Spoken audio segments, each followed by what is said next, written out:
Amén. Amén. Bueno, vamos a continuar con el tema que empezamos hace 8 días, basado en el capítulo 2 de Hebreos. Me impactó que ahorita en el tiempo de la adoración, Normita empezó a ministrar y le digo a Rosy, está diciendo exactamente lo que yo traigo escrito para la introducción de la predicación. Y yo sé que es Dios. Yo sé que es Dios, porque una de las preguntas que nos hacemos todos los cristianos, todos nos las hemos hecho en algún punto de nuestra vida es, ¿por qué Dios no me contestó? ¿Por qué Dios no sanó a esta persona que tanto amaba? ¿Por qué escucho constantemente acerca de milagros y maravillas que pasan en la vida de otras personas? Y siento como que mis oraciones no llegan al Señor. ¿Les suena parecido? Todos nos hemos hecho esa pregunta algún día. Todos hemos pasado por tiempo de tribulación, por tiempo de angustia, y hemos hecho ese tipo de preguntas. ¿Por qué como que Dios no me contesta? ¿Por qué siento que Dios no está conmigo? ¿Por qué siento que no no inclina su oído, como dice la palabra, para ayudarme? ¿Por qué siento que mis oraciones nunca van a ser contestadas? Veo que pasan y pasan los meses, quizás los años, y no veo contestación. Hebreos capítulo 2, hermanos. Estamos en ese libro. Hebreos, antes de Santiago, ya casi al final de la Biblia. Nos presenta 4 temas que son fundamentales para poder entender la vida cristiana, para poder formar una base sólida, un fundamento que nos permita vivir de una manera abundante y plena. Pero como dice Hebreos capítulo 2, en el versículo 1, es necesario que atendamos con diligencia, es decir, que pongamos mucho empeño en escudriñar la palabra de Dios, en entender la palabra de Dios, en esforzar nuestra mente un poquito más. Porque es muy fácil deslizarnos, es muy fácil dudar, es muy fácil caer en temor, renegar del amor de Dios y hasta de nuestra salvación. Nos enfriamos y nos vamos. Estos 4 temas de los que estamos hablando este mes no son nada fáciles de entender ni de discernir, por lo que tenemos que prestar mucha atención. Al cristiano común no le gusta mucho a veces ponerle tantita cabeza a lo que estamos hablando. Nos gustan más los temas facilitos, nos gustan temas que nos hagan vibrar, temas emocionantes, historias que nos lleguen al alma, a los sentidos, a las emociones, pero cuando vamos a temas de este tipo que son un poquito complicados, como que nos desconectamos y como que decimos, hoy no me sentí a gusto. Así es que por eso yo quiero que pongan mucha atención en esto que vamos a hablar hoy. Los asuntos espirituales, dice el apóstol Pablo, se tienen que discernir en el espíritu, ¿ok? Se tiene que discernir en el espíritu, no en la carne, porque la carne solamente quiere emocionarse, pero el espíritu busca edificarse. Pablo dice, los que son carnales no pueden discernir los asuntos espirituales, porque los asuntos espirituales han de discernirse espiritualmente. Porque nosotros andamos por fe y no por vista. El cristiano carnal anda por vista, se deja llevar por lo que ve, por lo que siente, por lo que puede comprobar solamente al nivel del alma, de las emociones. Pero el cristiano espiritual se conduce a base de convicciones, de certeza. No es por lo que ves, es por lo que crees. ¿Se entiende la diferencia? Es muy fácil ser cristiano cuando las cosas van bien. Es muy fácil ser cristiano cuando vas a eventos donde hay un desborde de emociones y te sientes y sales con ganas de comerte el mundo. Pero cuando viene el tiempo de la tribulación, cuando viene el tiempo de la prueba, muchos de esos cristianos se desmoronan, se derriten, se hacen como de hielo y se apartan del camino del Señor, dejan de comprometerse con el Señor, sacan a su familia de la iglesia, se alejan, se van, porque piensan que Dios no les escuchó o que Dios no está con ellos. Eran cristianos carnales que se estaban guiando solamente por vista, por sus emociones, pero el cristiano espiritual basa su fe en una convicción, en un fundamento. Y muchas veces es difícil formar fundamentos. No es fácil tener fundamentos. ¿Cómo sabes que ya has formado una convicción en tu espíritu? ¿Cómo sabes que tienes una fuerte convicción espiritual? Cuando a pesar de las circunstancias que estás viviendo, a pesar de la tribulación que puedas enfrentar, a pesar de que la tormenta está en todo su apogeo, mi nivel de compromiso con Dios no se mueve. Mi alabanza y mi adoración siguen fluyendo de la misma manera de mi interior. Mi nivel de gratitud con Dios no cambia. El nivel de seguridad que yo tengo en Dios sigue estando en control de todas las circunstancias. No se mueve a pesar de lo que ven mis ojos, a pesar de lo que siente mi corazón, a pesar del dolor físico que puedes estar experimentando por alguna enfermedad, a pesar de lo que te digan tus amigos.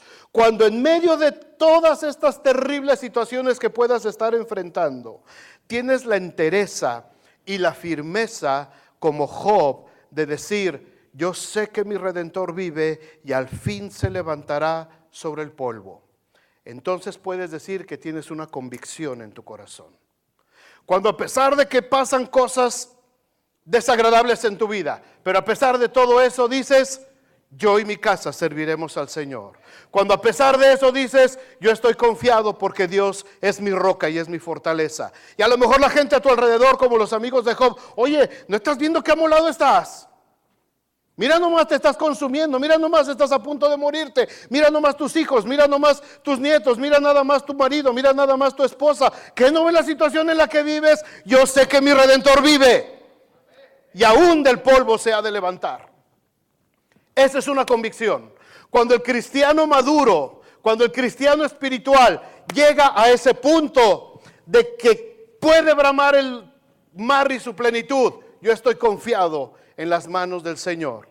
Y a pesar de que estás en el lecho de muerte, a pesar de que estás junto al féretro de uno de tus seres más amados, a pesar de que estás pasando las situaciones más horribles, tú puedes decir: el Señor es mi ayudador, no temeré. A pesar de estar cruzando por el valle de sombra de muerte, no temeré mal alguno, porque tú estarás conmigo. Y tenemos que trabajar, y tenemos que buscar, y tenemos que hacer cosas por el Señor. Me acuerdo una hermana allá en Texas, en el Congreso de Mujeres que se hace en Texas. Llegó la hermana, era el gran evento, era el retiro de mujeres, eran más de 1,000 mujeres. Y llegó una hermana y testificó: hermanos, pues mi marido se falleció ayer. Nos quedó: hermana, su marido falleció ayer y usted está aquí en el retiro de mujeres.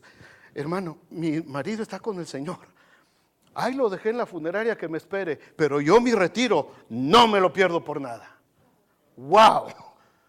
Yo dije: ¿qué haces en esos casos? ¿Qué le dices, no? ¿Felicidades? Pues no. Lo siento mucho. La hermana estaba bien contenta. Y vaya que amaba a su esposo. Vaya que esta hermana, yo doy testimonio de que amaba a su esposo con mucho amor, pero tenía una convicción tan fuerte en su corazón de que su esposo estaba en la presencia de Dios y de que ella no iba a modificar su compromiso con Dios por una circunstancia que había pasado en su vida. Eso es tener una convicción. Tener una convicción. Muchos cristianos, hermanos, a lo largo de mi vida, tantísimos cristianos que hemos visto desistir de seguir en el camino de Dios porque piensan que Dios no les contestó, porque Dios no les escuchó, porque hicieron todo lo que les dijeron en la iglesia, hasta diezmaron, pero no vieron las respuestas que estaban esperando y desistieron. Se aislaron, se enfriaron y abandonaron la carrera de la fe. ¿Qué fue lo que pasó ahí? Bueno, puede ser que llegaron buscando una respuesta a Cristo. Llegaron buscando una opción. Como cuando vas con el médico y te dice, yo creo que usted tiene bronquitis. Y tú dices, yo creo que usted está loco, doctor. Déjeme ir a buscar otro doctor que me diga algo que me guste más, ¿verdad? Y te vas a buscar otra opinión. Estás en un problema legal y vas a ver a un abogado y te dice, mire, su caso está así y así. No, yo creo que no. Yo creo que mi caso es diferente, me voy a buscar otro abogado. Mucha gente que ha estado viviendo de problema en problema, de pronto se encuentra un cristiano amigo que le dice, oye, ¿por qué no buscas al Señor? ¿Por qué no pones tu confianza en el Señor? Y muchos de nosotros quizás llegamos a la iglesia buscando una segunda opinión. Porque ya nos habían dicho de todo, ya nos habían echado las cartas, ya nos habían leído horóscopos, ya nos habían hecho limpias, ya nos habían visto medio mundo y nada funcionó. Y dijimos, bueno, pues vamos a buscar otra opinión, a ver qué Dios puede hacer por mí. Y mucha gente llegó al evangelio de esa manera, buscando una segunda opinión. Pero cuando nosotros llegamos al Señor, nos damos cuenta de que la vida cristiana no funciona así. Cristo no es una segunda opinión, Cristo no es una opción, Cristo es el camino, la verdad y la vida. Cuando yo entiendo eso, cuando yo comprendo en mi espíritu que el Señor no está aquí para complacer todos mis deseos solamente, que el Señor no está aquí obligado para que yo le tuerza la mano y para que conteste las oraciones como yo quiero que las conteste, para que yo vea lo que yo quiero ver, lo que yo anhelo ver en mi mente humana. Cuando yo entiendo que Dios es soberano, cuando yo entiendo que Dios es eterno y que Dios tiene principios para mi vida, entonces formo una convicción, un fundamento en mi espíritu que no me permite moverme más de ahí, que me permite estar siempre en la presencia de Dios. Por eso es muy importante formar convicciones en nuestro espíritu acerca de lo que significa la vida de Cristo en nosotros. La semana pasada hablamos de la responsabilidad de no descuidar una salvación tan grande. Ahora vamos a contestar esta pregunta. ¿Por qué no vemos las respuestas de Dios en nuestras vidas? ¿Qué hacer cuando no vemos que las contestaciones lleguen de parte de Dios? ¿Qué hacer cuando estamos atravesando situaciones difíciles y sentimos como que Dios no está al pendiente de nosotros? Hebreos 2, capítulo 2, versículo 5. Es 3 versículos, 5, 6, 7 y 8, 4 versículos. No están tan fáciles de entender, por eso les dije, este tipo de mensajes, hermanos, hay que poner la mente bien lista, traten de captar lo más que puedan, y si después en casa durante la semana pueden volver a escuchar las pláticas, vuélvanlas a escuchar, porque esto se tarda uno en digerirlo, no es tan fácil, yo lo sé, no es tan fácil. Hebreos 2, 5 dice, porque no sujetó a los ángeles el mundo venidero, acerca del cual estamos hablando. Pero alguien testificó en cierto lugar diciendo, ¿qué es el hombre para que te acuerdes de él, o el hijo del hombre para que le visites? Le hiciste un poco menor que los ángeles, le coronaste de gloria y de honra, y le pusiste sobre las obras de tus manos. Aquí está hablando, en estos primeros versículos, está hablando del nivel de autoridad de Dios, la autoridad que Dios le dio primero al ser humano. Primero Dios le entregó esta autoridad al ser humano y después se la entrega a Jesús. Una autoridad de reinar sobre toda la creación, de poder tener dominio sobre todas las cosas, incluido el mundo espiritual. Ahora vean lo que dice el versículo 8. Todo lo sujetaste bajo sus pies. Estamos hablando de Cristo.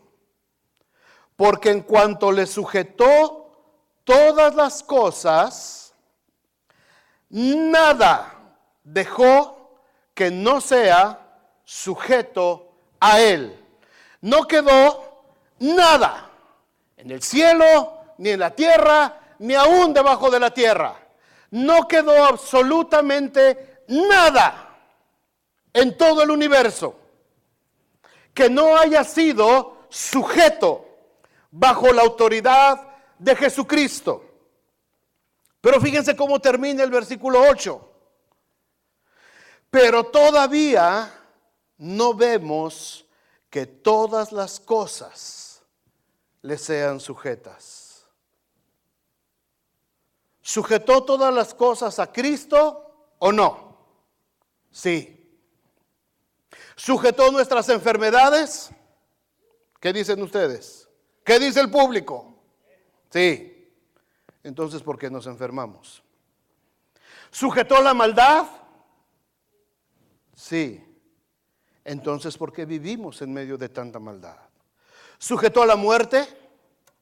Sí. ¿Por qué no seguimos muriendo entonces? Si logramos captar la esencia de este versículo hoy, hermanos, vamos a tener un excelente fundamento en nuestra vida cristiana. Les vuelvo a repetir, esto no lo vamos a captar por vista, esto se capta por fe, por fe.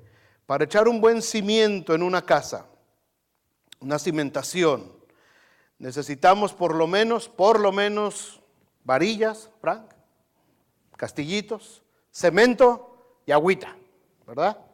Con eso, amarra. Buenos castillos, buen cemento, bien mezcladito, mano, se seca eso y ni quien lo mueva. Nuestra casa, nos decía el pastor Kevin, que el área de la chimenea y la parte del porchecito ese de atrás, dice, tienes una capa de cemento, dice, de este tamaño, dice.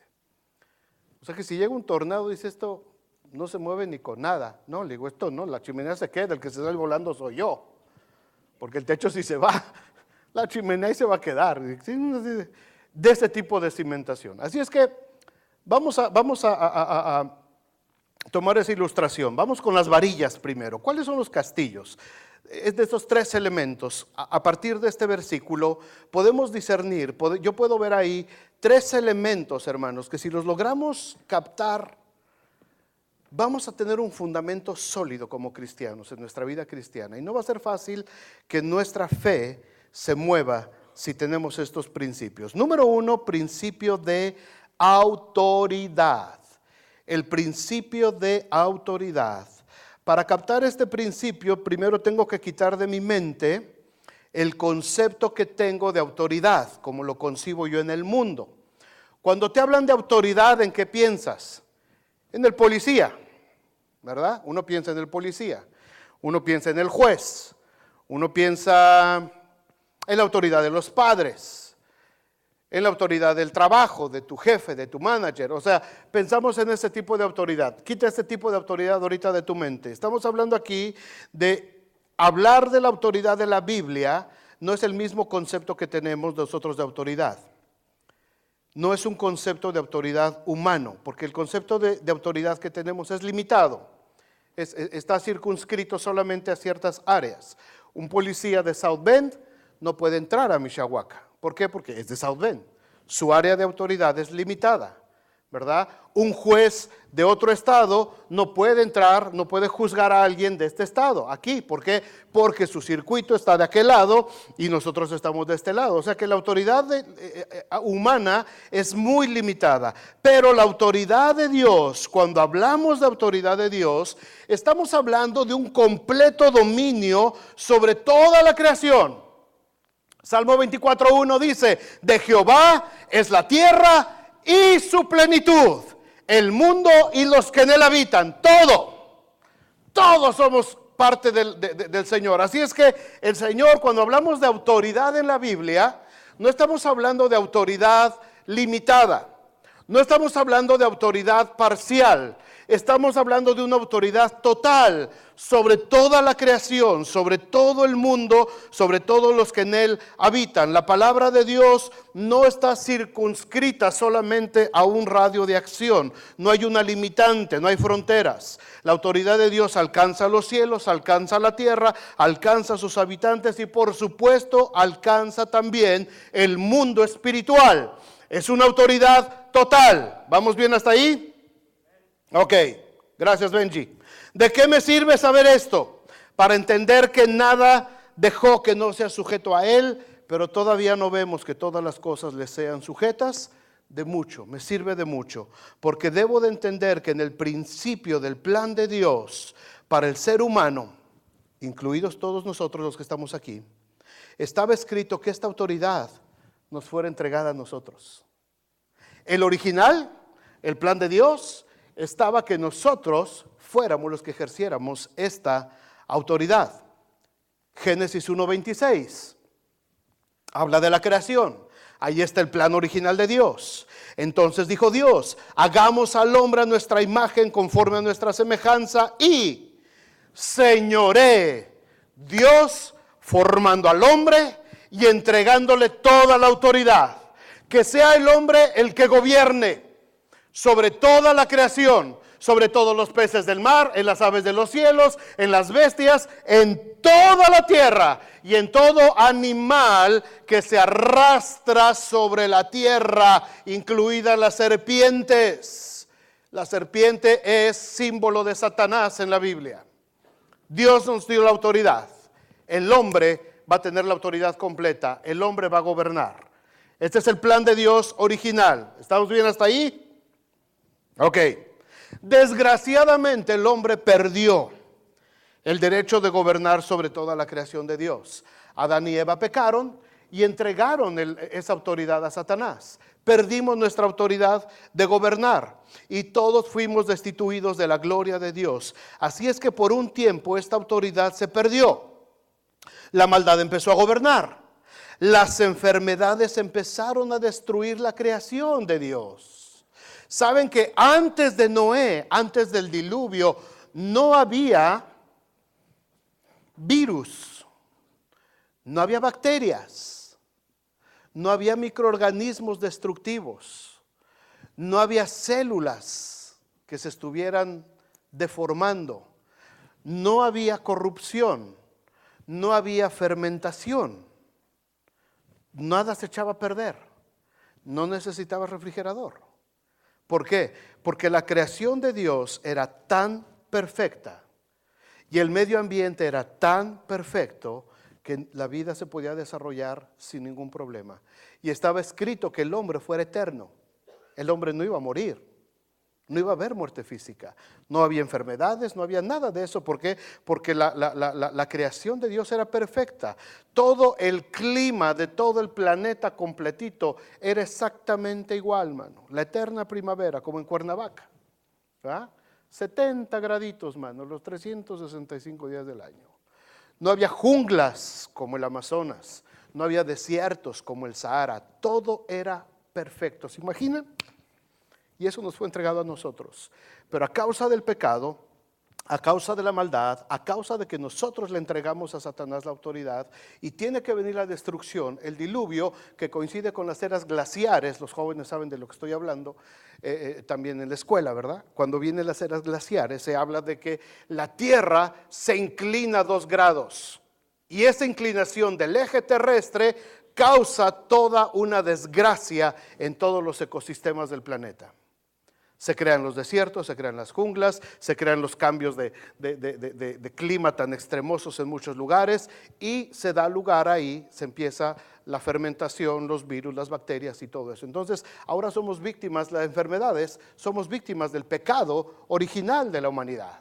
Así es que nosotros ahora estamos en medio de eso. La autoridad se perdió. La maldad empezó a gobernar, empezaron a crecer las enfermedades, las plagas, las pestes, se empieza a destruir la creación de Dios. El imperio espiritual de maldad se establece sobre toda la humanidad por miles de años, hasta que aparece Jesús, el Hijo de Dios, para destruir las obras del diablo. Y ahora podemos leer en 1 Corintios 15:21.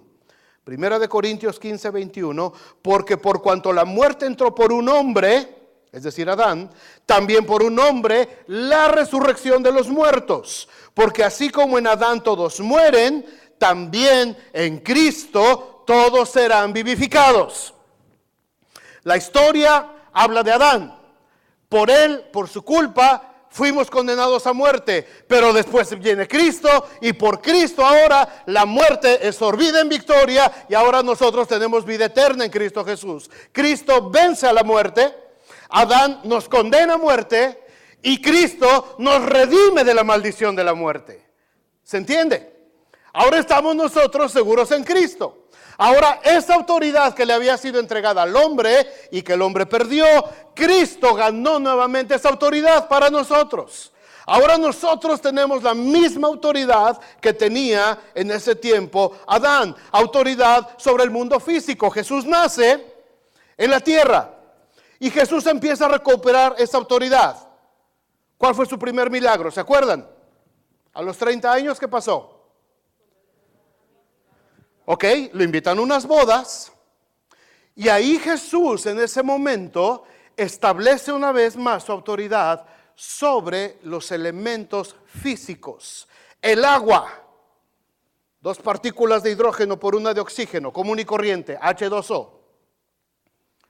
De pronto Jesús, tomando esa autoridad que le ha sido entregada por el Padre, toma esa autoridad y transforma el elemento en otro elemento más complicado, vino, y de la mejor calidad.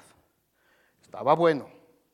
No era un vinito de esos chafas de mesa que luego ponen por ahí. Estaba bueno. Merlotcito a lo mejor, un Cabernet Sauvignon, no sé, algo. Estaba bueno. Toma Jesús agua y lo convierte en vino. Empieza a recobrar autoridad. ¿Qué zumba, Inge? ¿Soy yo? Ok. Empieza a recobrar autoridad. Jesús es bautizado por Juan en el Jordán. Jesús es llevado por el Espíritu al desierto y es tentado y recobra en ese momento también. Jesús empieza a recobrar su autoridad sobre el mundo espiritual.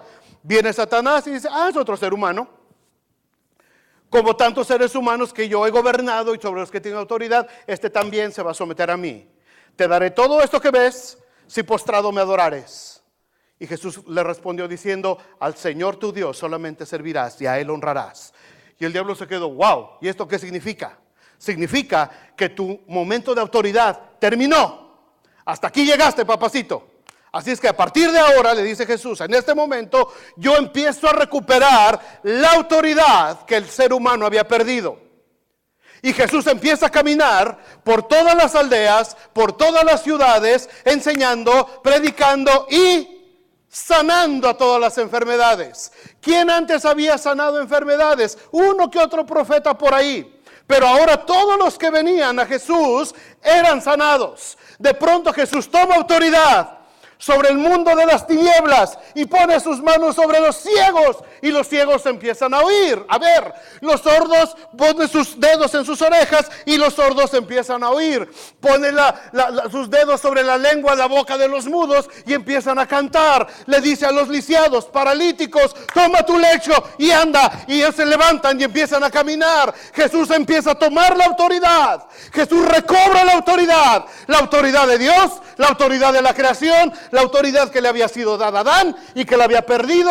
Jesús la vuelve a recobrar y dice, ahora toda potestad, toda la autoridad me es dada en el cielo y en la tierra. Ya la recuperé, ya la tengo. Y dice Satanás, te falta lo peor, papacito. Te falta la muerte. Te voy a matar, le dice Satanás. Te voy a destruir. Toman a Jesús, lo clavan en una cruz y a la hora novena dice, consumado es, y entregó el espíritu. Murió.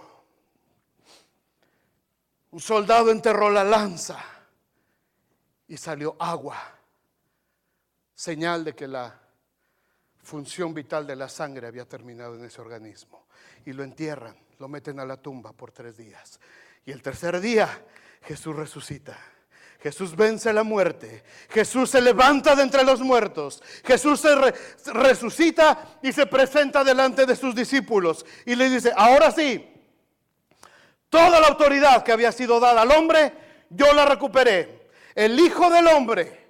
¿Quién es el hombre para que le visites? Y el Hijo del Hombre para que tengas de él memoria. Le hiciste poco menor que los ángeles y le coronaste de gloria y de honra. El primer principio es la autoridad. Cristo gana la autoridad nuevamente. Cristo recupera la autoridad. Cristo recupera lo que el hombre había perdido, lo que le habíamos entregado a Satanás. Ahora Cristo tiene el control. Ahora Cristo tiene el dominio. Pero todavía no vemos que todas las cosas estén sujetas a Él. ¿Por qué? Porque nos faltan los otros elementos. Nos faltan los elementos. Esas solamente eran las varillas. Vamos por el cementito. Segundo principio. Segundo principio, para que tengamos este fundamento en nuestro espíritu. El principio de espacio-tiempo. El principio de espacio-tiempo. En forma muy genérica, en términos sencillos, sabemos que el espacio es cualquier lugar que puede ser ocupado por cualquier cuerpo y que un espacio no puede ser ocupado por dos cuerpos de manera simultánea. Eso dicen las leyes de la física, no es nada nuevo, ¿no? Si este mueble está aquí, pues yo no puedo ocupar el mismo espacio del mueble. ¿Por qué? Porque son dos cuerpos diferentes. Seremos del mismo tamaño, pero no podemos ocuparlo al mismo tiempo. Si yo quiero estar aquí, lo tengo que mover y entonces yo lo puedo ocupar. Ese es un principio elemental de física. Este concepto de espacio-tiempo, el tiempo pues es la unidad de medida que usamos, ¿verdad? La rotación de la Tierra. Nos da segundos, nos da horas, nos da minutos, nos da semanas, nos da días, nos da años. Cada vez que la Tierra rota sobre su eje, se completa un día, un ciclo, lo dividimos en 24 horas, ¿verdad? Para medir, ese es el tiempo en manera general. Este concepto de espacio-tiempo ha dado origen a una rama muy extensa de la filosofía desde tiempos muy antiguos, muy amplia. Y es el concepto también sobre el cual se basa la teoría de la relatividad de Albert Einstein. Si ustedes se acuerdan, Albert Einstein fue un gran científico que se puso a pensar eso. ¿Qué será el espacio? ¿Qué será el tiempo? Y se puso a hacer un montón de cuentitas ahí, ¿verdad? Que solamente los muy estudiaditos le saben. Pero él se dio cuenta de que nuestro razonamiento en cuanto al espacio que ocupa cualquier cuerpo físico y el tiempo en el que se mueve puede ser afectado a partir de una serie de variantes, llegando a la conclusión de que el tiempo no es realmente como lo percibimos nosotros de manera cotidiana. El concepto de tiempo que Albert Einstein pudo ver un poquitito, asomarse un poquitito a este concepto, él se dio cuenta que realmente no es como nosotros lo entendemos. Nosotros lo entendemos por nuestro reloj, ¿verdad? Ya me quedan 20 minutos para acabar, lo medimos así. Él se dio cuenta de que aplicando ciertas variables matemáticas, el tiempo pierde su sentido. Ahora los científicos que han salido al espacio se han dado cuenta que en el espacio el tiempo es muy relativo, el tiempo no existe.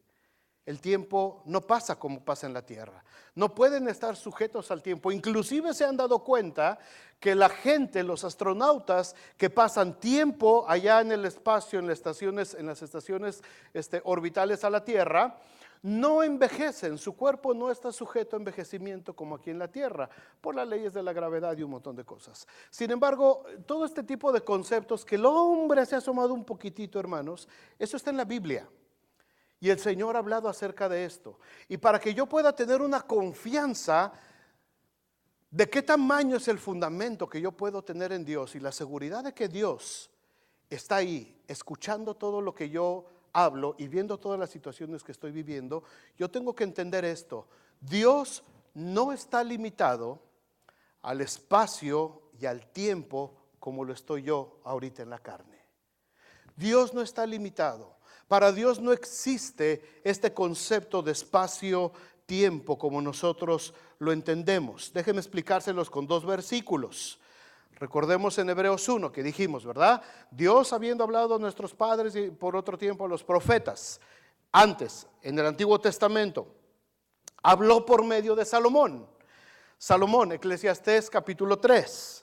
Eclesiastés capítulo 3, versículos 14 y 15. Fíjate lo que habla Salomón. Acuérdense, Salomón era el hombre al que Dios dotó de una sabiduría excepcional. Nadie hubo sobre la tierra ser humano que tuviera la capacidad de discernimiento y de sabiduría que tuvo Salomón. Y Salomón se pone a disertar sobre un montón de cosas, pero en su mente, en sus razonamientos, él llega a esta conclusión cuando dice: he entendido que todo lo que Dios hace será ¿qué? Perpetuo, es decir, permanente, no limitado al tiempo. Sobre aquello es decir, sobre todo lo que Dios hace, aguas porque estos versículos están medios enredosos, sobre lo que Dios hace, no se va a añadir. Es decir, el plan de Dios y todo lo que estamos viviendo, hermanos, ya está. Ya está.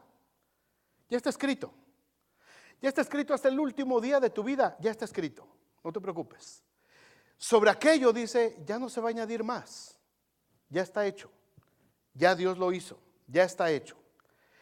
Y tampoco se va a disminuir. Tampoco se va a quitar. Y lo hace Dios para que delante de Él teman los hombres. Es decir, no para que le tengas miedo, sino para que tengas confianza. Sabiendo que tu vida, sabiendo que tu familia, sabiendo que todas las circunstancias alrededor de tu vida están ya puestas en las manos de Dios. Y Él tiene el control. 15. Aquello que fue, ya es. Lo que ha de ser, fue ya. Y Dios restaura lo que pasó. Les confieso, este es el versículo más complicado que yo me he encontrado en la Biblia para mí. Lo he leído, lo he meditado, he tratado de investigar, no saben cuántas horas. Este es el versículo para mí más complicado de la Biblia, por esta sencilla razón. Este verso describe el concepto de que para Dios no hay espacio ni tiempo.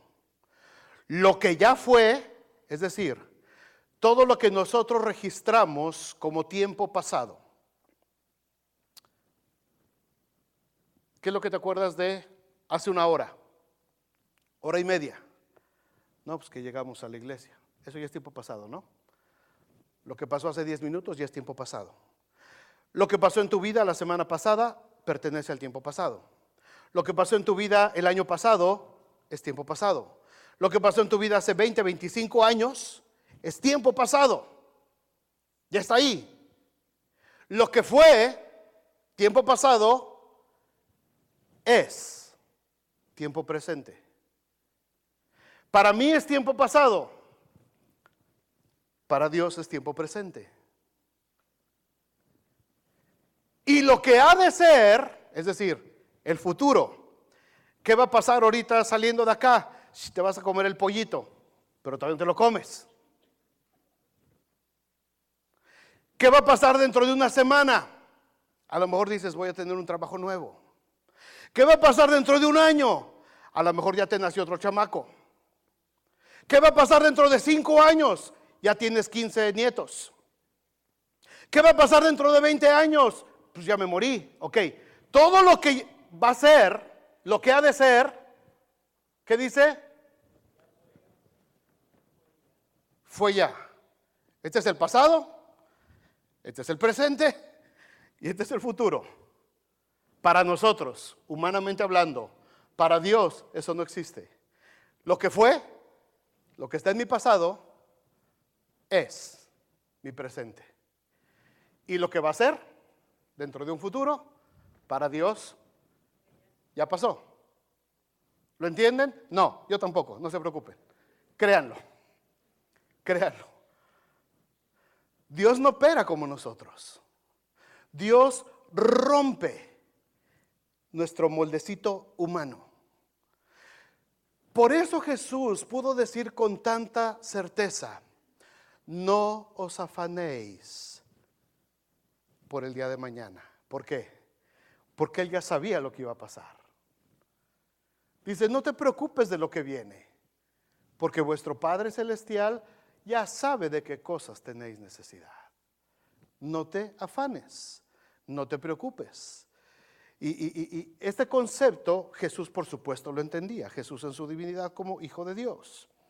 Este concepto describe ese espacio-tiempo para nosotros, este concepto que Dios, para Él no existe esta limitante. ¿Por qué Dios no me escucha? ¿Por qué siento que Dios no me responde? ¿Por qué sigo lidiando con mi pasado? ¿Por qué mi presente no le encuentro cabeza ni pies? ¿Y por qué estoy tan afanado por mi futuro?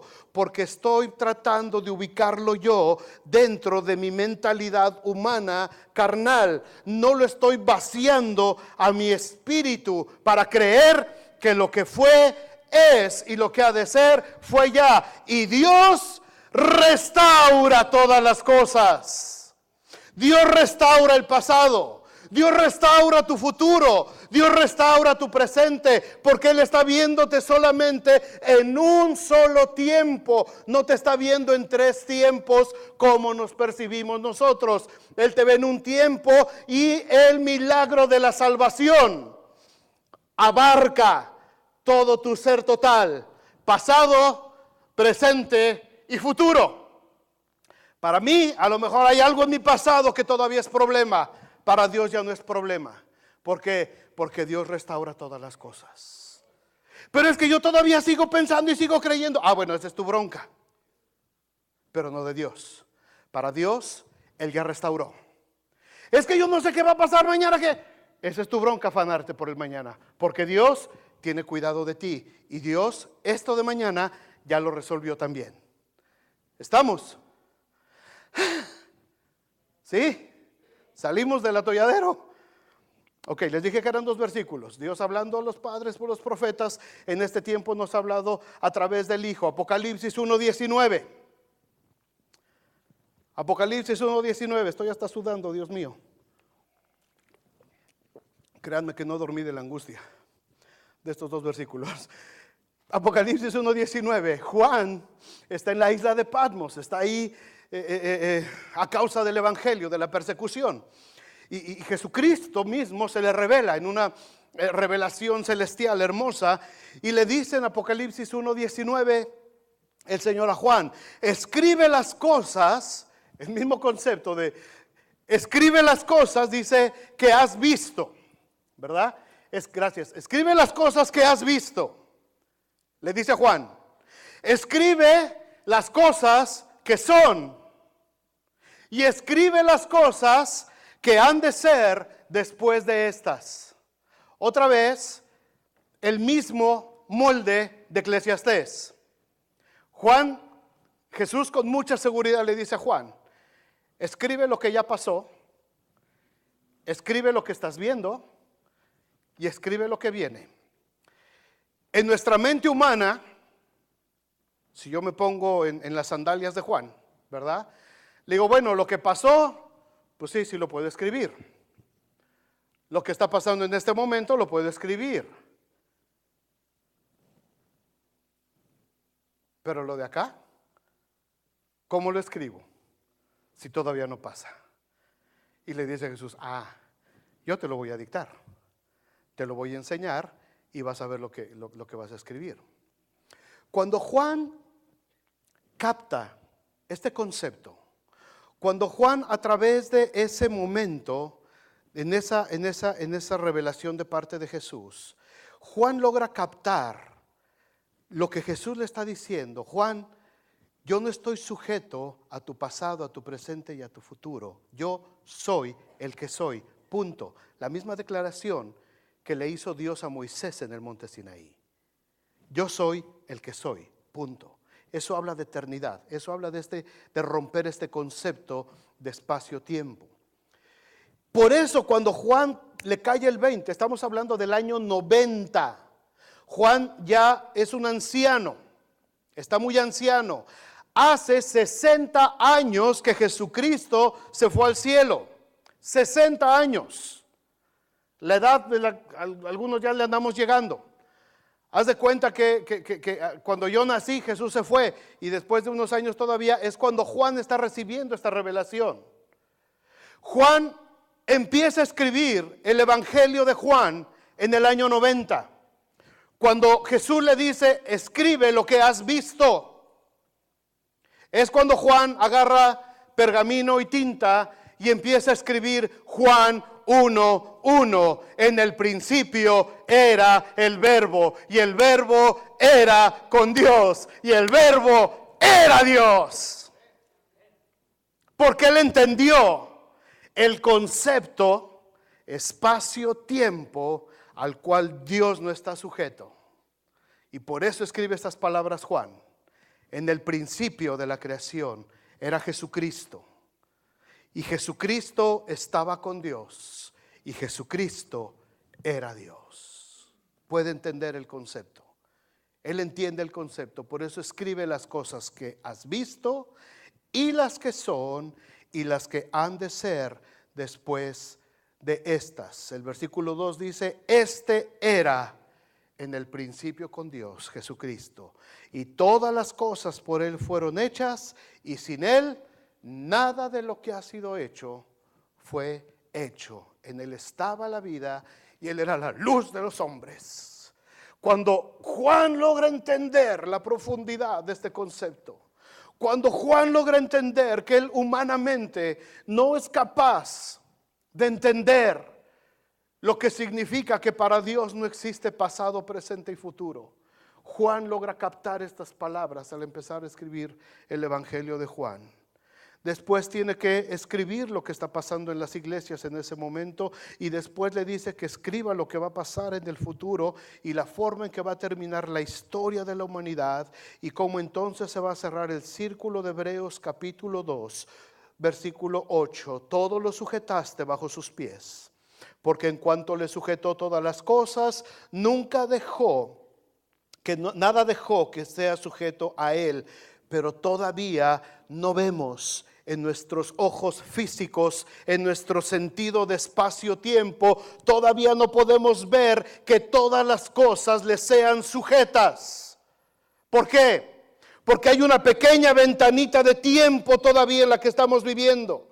Porque en su misericordia Dios está esperando a que todos conozcan la palabra de Dios. Y este evangelio será predicado a todas las naciones. Y entonces se va a cerrar la ventana. Porque Dios no retarda su venida como algunos tienen por costumbre pensar, sino que es paciente para que todos procedan al arrepentimiento. Y cuando este evangelio sea predicado a todas las naciones, igualito que en el arca de Noé, Dios cerró la puerta del arca. Estamos en ese espacio. Todo, hermanos, no te quepa la menor duda, todo está sujeto a la autoridad de Dios. Todo está sujeto a la autoridad de Jesucristo. Ese diagnóstico que te dieron en el doctor está sujeto a la autoridad de Cristo. Ese problema que tienes con tus hijos está sujeto a la autoridad de Cristo, no te quepa la menor duda. Ese problema que tienes con tu esposo, con tu esposa, ese problema en el trabajo, ese problema de documentos que tenemos todos, no te quepa la menor duda, todo está sujeto bajo la autoridad de Cristo. Y son cosas que fueron, son cosas que son en este momento y lo que ha de venir también. Todo está sujeto a la creación, a la autoridad de Jesucristo. Todo. Pasado, presente, futuro, todo. Y Dios restaura todas las cosas. ¿Qué es lo que quieres que Dios restaure en tu vida? ¿Qué te gustaría que Dios restaurara? ¿Qué te gustaría que Dios volviera a hacer? Restaurar significa volver a la forma original. ¿Qué te gustaría? Si tú dijeras, Señor, híjole, si yo pudiera regresar acá, a mí me gustaría cambiar esto y que Dios no hubiera pasado por esto y que esto hubiera sido de esta manera. Todos lo hemos pensado, ¿a poco no? Todos cometimos algún error aquí, que nos duele, que nos pesa, del que nos arrepentimos y decimos, si tan solo pudiera yo volver y poder remendar esto. ¿Sabes qué? Dios ya lo hizo. Señor, ya lo hizo. Dios restaura las cosas porque tu pasado, tu presente y tu futuro, todo está en un solo paquete. Y en ese paquete está la perfección de Dios. Y Dios restaura todas las cosas, todo lo que ha pasado. Pero seguimos sujetos a tribulación. Seguimos viviendo en medio de maldad. Nos duele la carne, nos enfermamos, nos duelen los hijos, nos duelen los seres amados. No nos alcanza para vivir. Tenemos temores, tenemos ansiedades, es cierto. Pero ahora entonces podemos entender 2 de Corintios 10:3. Aunque andamos en la carne, no militamos según la carne, porque las armas de nuestra milicia no son carnales, sino poderosas en Dios para destrucción de esas fortalezas que nos quieren desactivar de la voluntad de Dios. Llevando todo conocimiento cautivo a la obediencia a Cristo, sujetando esos pensamientos. ¿Qué es lo que te preocupa del futuro? ¿Por qué te está quitando el sueño? ¿Por qué te está causando ansiedad? ¿Por qué te está causando temor? Destrúyelo en el nombre de Jesús, porque Dios restaura todas las cosas. Dios es el mismo ayer, hoy y por toda la eternidad. No hay sombra de variación en Él. Uno de sus atributos es la inmutabilidad. No cambia. Él permanece exactamente igual. Tenemos a veces el concepto de que Dios está apurado viendo las noticias para saber qué es lo que va a hacer. Y le dice a Gabriel, ponte CNN a ver qué está pasando allá abajo. Miguel, Señor, es que fíjate que pasó una noticia aquí. ¿Qué hacemos? Híjole, pues déjame pensarle. No podemos abaratar hacia Dios. Dios ya tiene resuelto todo el problema. Dios tiene resuelto el conflicto de la humanidad. Dios tiene resuelto el conflicto de las naciones. Y Dios tiene resuelto el conflicto de toda la eternidad. Dios está tranquilo. No hay temor, no hay pánico en la sala del trono de Dios. Él está igualito que como lo vio Isaías, cuando sus faldas dice que llenaban el templo. Ahora entiendo que aunque no vea con mis sentidos físicos, que todas las cosas que vivo están sujetas a Dios, ahora en mi espíritu se forma una convicción, una seguridad de que todo ya está en este momento resuelto en la voluntad de Dios. Y por eso tengo que dar un salto de fe, hermanos, de que puedo empezar a las cosas, llamar a las cosas que no son como si ya fueran. Porque para Dios no hay nada imposible. Jesucristo ya recuperó la autoridad que se había perdido. Nosotros ya no estamos atados al espacio-tiempo humano. Y para poder afirmar este fundamento que es el cementito, le echamos agüita para que se mezcle sabroso y amarre sabroso. Por último, principio de eternidad. Se los digo en 5 minutos. Principio de eternidad. Principio de autoridad de Dios. Principio espacio-tiempo resuelto por Dios y principio de eternidad. ¿Alguien tiene un anillo de esos de boda? Un anillo liso, préstamelo. ¿Es de oro? ¿Sí? Bueno. Ok. ¿Alguien tiene por ahí otro anillito? ¿Sí? Recogemos de todo. Nos vamos a subastar, no. Ok, un anillo. ¿Dónde empieza este anillo y dónde acaba? ¿Se dan cuenta? ¿Dónde empieza, dónde acaba? No, en ningún lado se puede ver. Este es el principio de eternidad de Dios. ¿Nosotros dónde empezamos? Yo empecé el 11 de julio de 1962 en la avenida 3 Poniente, 1507, Hospital Latinoamericano de Puebla, a manos del doctor Treviño. ¿Ok? Ahí empecé yo, ahí empieza mi historia. ¿Dónde va a acabar? Todavía no sé. Todavía no sé, pero va a acabar. Mi vida no está como ese anillo, ¿verdad? Mi vida tuvo un principio y va a tener un fin. Dios, el principio de eternidad de Dios, no tiene principio, no tiene fin. Nuevamente Eclesiastés. Vamos a Eclesiastés, Salomón hablando de este principio. Mismo capítulo 3, versículo 11. Todo lo hizo hermoso en su tiempo y ha puesto eternidad en el corazón de ellos. ¿Ha puesto qué?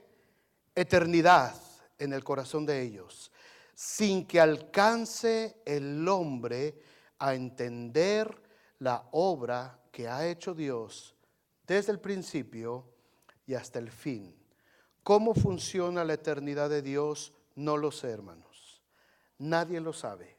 No lo podemos percibir a causa del principio anterior. Estamos sujetos nosotros a espacio-tiempo. Y no podemos entender, no podemos percibir la eternidad de Dios. No podemos concebir el principio de eternidad de Dios. Por eso lo tenemos que creer por fe. Por fe. Bienaventurado eres tú, Tomás, porque viste y creíste. Más bienaventurados todos aquellos que no vieron y creyeron. Jesús lo dijo también a Juan, ahí mismo en Apocalipsis. Le da este principio. Apocalipsis 1:17. Cuando vio a Jesús, la revelación tan tremenda que recibe Juan, caí como muerto a sus pies. Y él puso su mano derecha sobre mí diciéndome: no temas, yo soy el primero y el último, el que vivo y estuve muerto. Mas he aquí, yo vivo por los siglos de los siglos. Amén. Y tengo las llaves de la muerte y del infierno. Las tengo aquí. No tengas miedo. El asunto de la eternidad está resuelto. Yo morí, pero estoy vivo, dice Jesús. Y vivo por los siglos de los siglos. Y tengo resuelto ya el asunto. Creer en el principio de eternidad, hermanos. El abrazar el principio de eternidad en nuestro espíritu nos da paz en medio de la tormenta. Nos hace sentir seguros en medio de los problemas. Nos da esperanza respecto de nuestro futuro y nos anima a seguir adelante a pesar de lo terrible que puedan ser las circunstancias. Y lo más importante, hace que dejemos de pensar solamente en nosotros y nos empecemos a preocupar por la gente que nos rodea cada día. Y aún hasta por gente que ni siquiera conocemos. Y si eres parte de una iglesia, entonces te conviertes en una columna de soporte. Y créeme, hacen falta muchas columnas firmes en el pueblo de Dios en todo el mundo. Hay muchos cristianos emocionales en todo el mundo. Muchos cristianos que van y vienen, se emocionan, se desencantan y se van. Cristianos que sirvan como columnas espirituales dentro del pueblo de Dios, hermanos, andan escasos. Pero si nosotros logramos captar este principio, hermanos, y yo oro al Señor porque así sea, Dios va a levantar columnas tremendas en medio de nosotros. Columnas fuertes, columnas que soporten, columnas que no vean las circunstancias, columnas que no estén solamente esperando a ver cómo está el clima para ver si voy o no voy.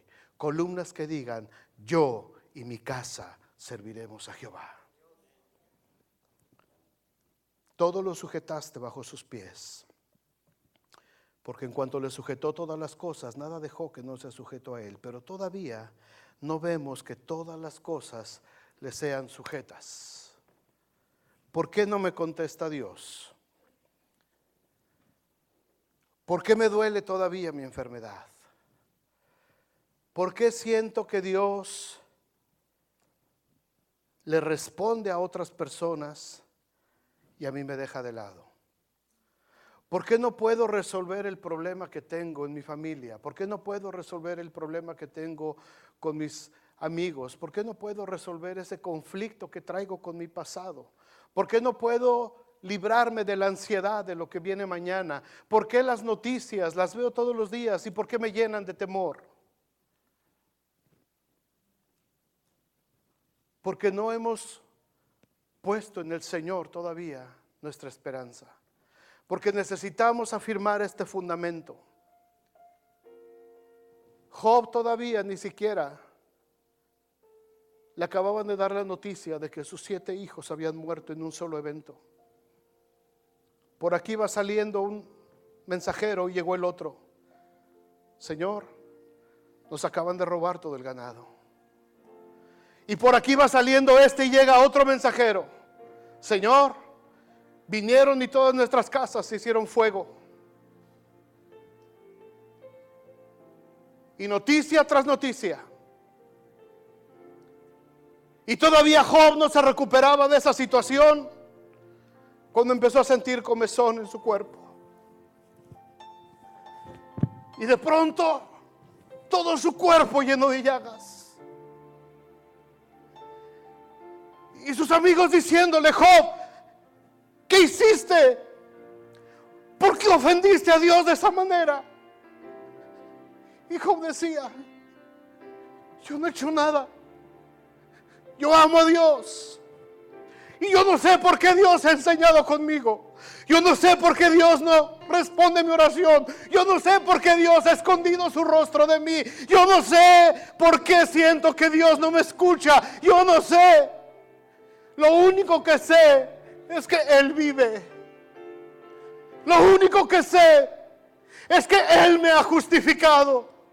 Lo único que sé, aunque pierda mi vida, es que yo no voy a renegar de la bondad y de la misericordia de mi Dios. Y viene su esposa y le dice: todavía retienes tu integridad ante Dios. Maldice a Dios y muérete. Y él dice: no, porque mi Dios es lo más grande que tengo en mi vida y no lo puedo perder. Yo no voy a dejar mi integridad. Yo no voy a dejar de alabarle. Yo no voy a dejar de glorificar su nombre. Aunque mis llagas estén cayendo, aunque mi piel se esté cayendo a pedazos, aunque haya perdido la vida de mis hijos, aunque me haya quedado sin propiedades, yo sé que mi Redentor vive. Había una convicción profunda, había una seguridad, había un fundamento espiritual que nada se puede remover. Amados, no sé por lo que estás pasando. No sé cuál es el problema que estás enfrentando. No sé qué es lo que te está debilitando tu fe. Pero déjame decirte que todas las cosas fueron sujetas a Dios. Todas las cosas están sujetas a Dios. Tu problema, tus hijos, tu familia, tu trabajo, tu matrimonio, tu situación migratoria en este país, todo está sujeto bajo la autoridad de Dios. Todo está sujeto bajo la autoridad de Dios. Tu pasado que no has podido resolver, ese conflicto que te ha traído en depresión, ese conflicto que te trae condenación, ese conflicto que quisiera regresar y decir: yo lo quiero cambiar. Déjame decirte, Jesucristo ya lo cambió. Gota a gota de su sangre en la cruz resolvió tu pasado, resolvió tu presente y resolvió tu futuro. Ya no hay nada que nos pueda separar del amor de Dios. Ni lo alto, ni lo bajo, ni lo presente, ni el porvenir, ni ninguna otra cosa creada nos podrá separar del amor de Dios, que es en Cristo Jesús. Aunque no veamos físicamente que todas las cosas están sujetas a Él, aunque tu carne te duela todavía, aunque tus lágrimas, como decía el salmista, sean tu pan de día y de noche, aunque tengas que estar huyendo como Pablo, aunque tengas que estar escondiéndote como Elías, no importa. Dios ya resolvió el problema. Dios ya resolvió el problema. Dios ya resolvió el conflicto de la humanidad. Al cristiano carnal, las circunstancias de su vida le van a hacer desistir de la vida cristiana, le van a hacer renegar y le van a hacer renunciar de la vida cristiana. Pero el cristiano espiritual, las mismas circunstancias lo van a preparar para la eternidad. Para la eternidad. Todo lo que estamos viviendo, todo lo que estamos pasando, hermanos, nos está preparando para una eternidad con Cristo. Es una ventanita de tiempo. Por un poco más de tiempo, dice el apóstol Pedro, Resiste, resiste. Es un poco más de tiempo y la ventana se va a cerrar. La ventana se va a cerrar. Y entonces, con voz de mando y con trompeta de Dios, Jesucristo aparecerá en el cielo. Jesucristo aparecerá. Y todos los muertos en Cristo resucitarán primero. Y luego nosotros, los que hayamos quedado, seremos arrebatados. Y así estaremos con el Señor para toda la eternidad. ¡Aleluya! ¡Aleluya! ¡Aleluya! Y la muerte y el Hades pasaron. Y el dolor y la aflicción terminó. Porque en Él estamos completos. Porque en Él somos, en Él vivimos y en Él existimos. Aleluya. Oh Dios, te alabamos, Dios. Exaltamos tu nombre, Señor. Exaltamos el nombre del Rey. Exaltamos el nombre del Rey. Pónganse de pie. Ponte de pie. Ponte de pie. A tus pies. Entrega al Señor. Entrega este momento al Señor. Entrega este momento. Ya no se trata de tu pasado. Ya no se trata de la angustia que viviste en el pasado. Ya no se trata de la condenación del pasado. Ya no se trata de lo que estás viviendo ahorita. Ya no se trata de la ansiedad del futuro. Ahora se trata de la autoridad de Cristo. Toda autoridad, toda potestad me ha sido dada en el cielo y en la tierra. Ahora tu misión, iglesia, es ir y predicar el evangelio a toda criatura. Tráelos a mi casa, que se llene mi casa. Tráelos, tráelos. Déjame sanarlos. Déjame amar a tus amigos. Déjame sanar a tus conocidos. No te preocupes por tu vida. No te afanes. Yo ya la resolví. Yo ya la resolví, dice el Señor. Yo ya la resolví. Oh, bendito Dios, bendito Dios. Padre, te ruego que pongas este cimiento en muchos corazones de los que estamos aquí. Tenemos que aprender a caminar por fe y no por lo que nuestros ojos ven. Tenemos que empezar a caminar creyendo en tus promesas y no en lo que nuestras emociones nos están dictando. Tenemos que aprender, Señor, que aunque la higuera no florezca y aunque no es el fruto del olivo, y aunque las ovejas sean quitadas de la majada y no haya vacas en los corrales, con todo, yo me alegraré en Jehová. Yo me alegraré en el Dios de mi salvación. Aunque no vea a mis hijos rendidos a ti, aunque no vea a mi esposo rendido a ti, aunque no vea a mi esposa rendida a ti, aunque no vea que mi sueldo me alcanza en el trabajo, aunque tenga inseguridad de lo que está pasando en este país, con todo yo me alegraré en el Señor. Con todo yo me alegraré en Jehová, en el Dios de mi salvación, porque ahora entiendo que mi vida está resuelta en Cristo. Mi vida está resuelta en Cristo.